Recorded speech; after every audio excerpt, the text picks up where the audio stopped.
Olá, sejam todos muito bem-vindos. Desde que a mídia vem cobrindo a tragédia de Manaus, os oportunistas de plantão e a oposição vêm pedindo o afastamento por via de impeachment do presidente Bolsonaro. Por decreto, ele se tornou, além do presidente do Brasil, governador do Amazonas e prefeito de Manaus. Vocês podem não acreditar, mas existe gente decente na direita e na esquerda. E existe gente canalha dos dois lados do Jordão. Não sou bolsonarista, mas tenho um defeito sério, um apreço sem igual pela verdade dos fatos e pelos números. São sempre os mesmos oportunistas desde 1990. Eles mamam na teta do governo e depois vêm cuspir no prato que comeram da forma mais Judas que existe.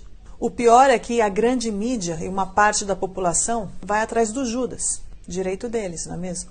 Mas o mínimo que podemos pedir para eles seria que seja um mínimo decente, pelo menos com a observação dos fatos e da realidade. Uma coisa é acreditar que seu herói é sem defeitos. Outra coisa é dizer que ele voa quando ele nunca saiu do chão na vida. Depois das evidências apresentadas, condenar o presidente Bolsonaro por genocídio ou pedir seu impeachment não passa de mero oportunismo e sem vergonhismo. Enfim, vamos aos números, que são os únicos que nos trazem a verdade bem além das opiniões dos canalhas. No dia 15 de abril de 2020, o Brasil é uma federação. E como tal, o Supremo Tribunal Federal entendeu que as políticas de combate ao Covid deveriam ser competência dos estados e municípios, e não do governo federal. No dia 30 de junho de 2020, a secretária de Saúde do Amazonas, Simone de Araújo de Oliveira Papaz, é presa pela Polícia Federal por fraudes na compra de respiradores. E o governador Wilson Lima foi alvo de buscas e teve seus bens bloqueados e pedido de prisão pela Polícia Federal. No dia 31 de julho de 2020, o Cadastro Nacional dos Estabelecimentos de Saúde do Brasil, o CNES, solta um relatório com os leitos de UTI por 10 mil habitantes em todos os estados do Brasil. A primeira constatação é que a correlação entre mais leitos e menos mortes não existe. No dia 31 de outubro de 2020, o estado do Amazonas desativou 85% dos leitos de UTI entre julho e final de outubro de 2020. No dia 31 de dezembro de 2020, além dos repasses obrigatórios da União ao longo do ano de 2020 para o estado do Amazonas e seus municípios na questão da saúde, o governo federal repassou mais 516 milhões de reais especificamente para o combate contra o Covid.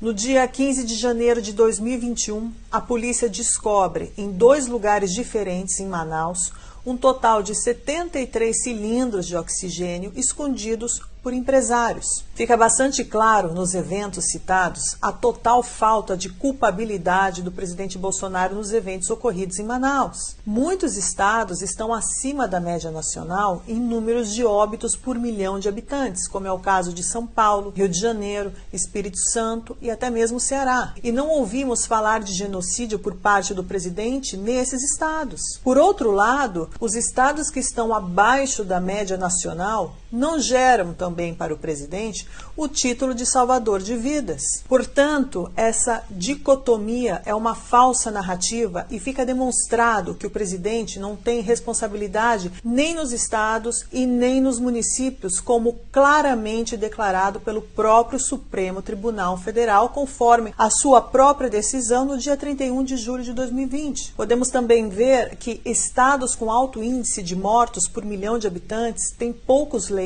e outros têm muitos leitos. Ou seja, não existe conexão direta entre a quantidade de leitos e os mortos. Em medicina, e qualquer médico pode atestar essa afirmação, cada ser humano é diferente e reage de forma diferente a todo tipo de doença. Existem milhares de motivos para essas mortes serem tão diferentes de estado para estado. Isolamento e quarentena não explicam essas diferenças, nem leitos de UTI e nem as políticas sanitárias. Estados que aplicaram as mesmas medidas tiveram resultados completamente diferentes, como mostra o quadro. A explicação é simples, mesmo que complexa. A incidência de mortes na população tem explicação multifatorial e ponto final. Se depois disso você ainda acha que o culpado de tudo isso é o presidente Bolsonaro, eu sugiro que você procure o psiquiatra mais próximo e se trate por pinocchioísmo avançado ou coisa pior.